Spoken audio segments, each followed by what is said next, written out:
እዛ የነበረው ሆስፒታል ታምሜ ገብቼ ሐኪሞቹ በቃ ይሄ ልጅ አይተርፍም የሚል አቋም ላይ ደረሱ። ኦርቶዶክስ አማኞች በአማራዎች በጠቅላይ ሚኒስትሩ ላይ እኮ የግድያ ሙከራ ተደርጎ ነው። በመጨረሻም ዳንኤል ክስረት የተናገሩት የንግግር በርካቶችን ያስቆጣ ሲሆን ለስልጣኑ ሲል እምነቱን አሳልፎ የሸጠ መሆኑንም በአደባባይ አስመስክሯል። በዚህ በዳንኤል ክስረት ንግግር የተቆጡት አባት ልጄ በሕይወት የለም እሱ ያለፈው ያኔ በጥቅምት ታሎ ቤተ መንግስት የገባ ቀን ነው ሲሉ መደመጣቸው በርካቶችን አነጋግሯል። በዙሪያም ዝርዝር መረጃዎችን ሰጣችኋለሁ። ዱባቹ ዳፊ ፎንኮላታ ጋቲሳ ኡልካ ኦፉ ዳፊ ሐሚሌንስ ነማፍን ኑፉ ከአታ ሜቅ አርግታ ከራራ ተወዳጁ ጀግናውና ቁራጡ አትሌት ቀነኒሳ በቀለ ባለፈው ጊዜ በአንድ ፖድካስት ላይ ቀርቦ ይህንን ተናገረ። በዚህ ሀገር ውስጥ ገንዘብ አለኝ ብለህ ውድ መኪና ገዝቶ ለመንዳት ሞራል አይመጣም። ከቤቱ ወጥተህ የሆነ ቦታ ደርሰህ ስትመለስ መንገድ ላይ ስንት የተቸገረ ምስኪን እንዳንተ ያለ ቤት አጥቶ መንገድ ላይ ተኛ ተርቦ የሚለምን ይህ ሁሉ እያለ ታዲያ በምን ሞራል ሲል የተደመጠ ሲሆን ዛሬም በፌስቡክ ገጹ ያጋራው መልእክት ባለስልጣናቱንና ካድሬዎችን ማንጫጫት ጀምሯል። ቀነኒሳ ምን አለ? አብረን እናየዋለን። በዛሬው ዕለት ጥብቅ የተባለ መረጃ ተሰምቷል። የዘለቀውን ከፍተኛ ጫናና በሀገሪቱ እየጨመረ ያለውን የከፋ ነውጥ ተከትሎም ጠቅላይ ሚኒስትሩ ከስልጣን ለመልቀቅ መስማማታቸው በዛሬው ዕለት ተሰምቷል። እግዚአብሔር ነብይ ነኝ። ዘንድሮ ምርጫም የሚቀጥለው ምርጫም ራሱ ጠቅላይ ሚኒስትር በብልጽግና ፓርቲ ያሸነፋል። ነብይ ለመሆን አንዱ እዚህ ዘመን ነብይ ለመሆን አንዱ ትልቅ መስፈርት መሀይም መሆን በመሬ ምንም አትፈራም። ህግ ይጠይቀኛል ምናምን አትል። ብር ይባዛል አባዛለው ስትል ብሔራዊ ባንክ እንደሚጠይቅ እንኳን አታውቅም። አለመማር እንዴት ጥሩ እንደሆነ በመጨረሻም እየወጡ ባሉ መረጃዎች ጠቅላዩ ስልጣን ሊለቁ መሆናቸው በርካቶች ዘንድ እየተሰራጨ ያለ መረጃ ሲሆን በዚህም ከሰሞኑ ከሐሰተኛ ነቢያቶች ጋር በመናበብ እየተሰራ ስላለው ሚስጥራዊ ስራ አንድ መረጃን አስቃኛችኋለሁ። ሰላም በመላው ዓለም ላይ የምትገኙ ውድ ቤተሰቦቼ እንዴት ናችሁልኝ? እኔ ደህና ነኝ። ቸሩ መድኃኔዓለም የተመሰገነውን በዛሬው ቆይታችን እጅግ በጣም ቁም ነገር አዘል ቪዲዮዎች ይዤላችሁ መጥቻለሁ። ከእናንተ የሚጠብቀው እንደተለመደው ቪዲዮውን ላይክ እና ሼር ማድረጋችሁን አትርሱ። እዳይ ወደለት ቪዲዮ እዛ የነበረው ሆስፒታል ታምሜ ገብቼ ሐኪሞቹ በቃ ይሄ ልጅ አይተርፍም የሚል አቋም ላይ ደረሱ። ልክ ጅብን ሲወጉ ባህያ ተሸፍኖ ነው እንደሚባለው ቤተ ክህነቱን የመዋጊያ መሳሪያ አድርገውት ደግሞ ቁጭ እዚህ ሀገር እኮ አሁን እንደምትለው በኦርቶዶክስ አማኞች በአማራዎች በጠቅላይ ሚኒስትሩ ላይ እኮ የግድያ ሙከራ ተደርጎ ነው።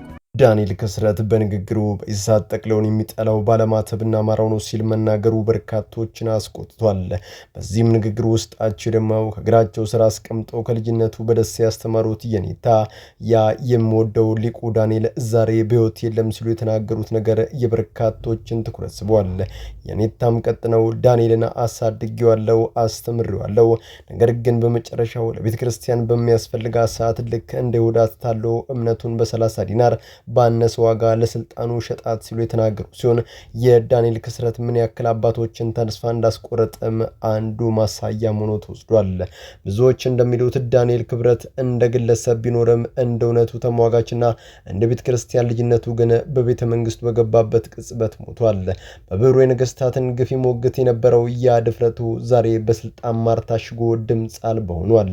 ለቤተ ክርስቲያን ባላደራ ነኝ ብሎ ወደ ስልጣን መንበር የተጠጋው ዳንኤል ዛሬ ግን ቤተ ክርስቲያን ስትነካ መከላከያ መሆን ቀርቶ መርዶ መናገር እንኳን ተስኖታል።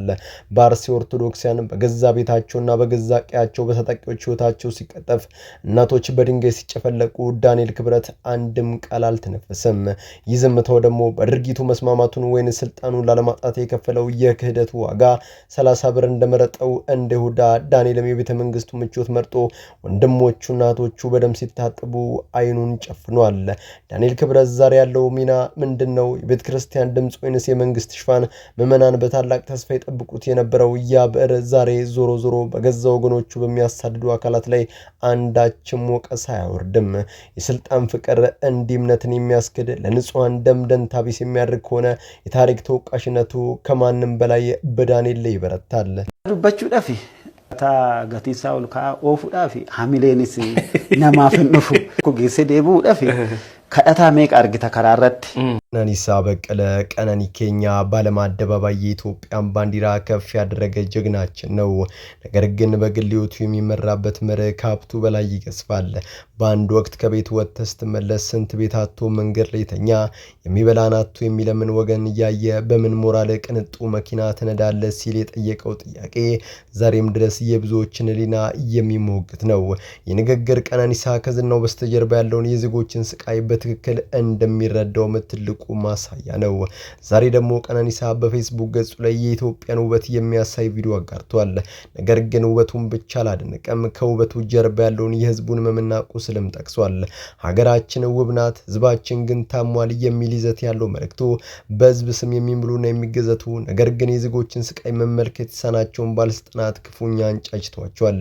የቀነኒሳ ተሰሚነት ከሀገር አልፎ ዓለም አቀፍ በመሆኑ ንግግሩ ባለስልጣናቱ ተደብቆበት የነበረውን ሁሉም ሰላም ነው የሚል ሽፋን ቀዳዱባቸዋል።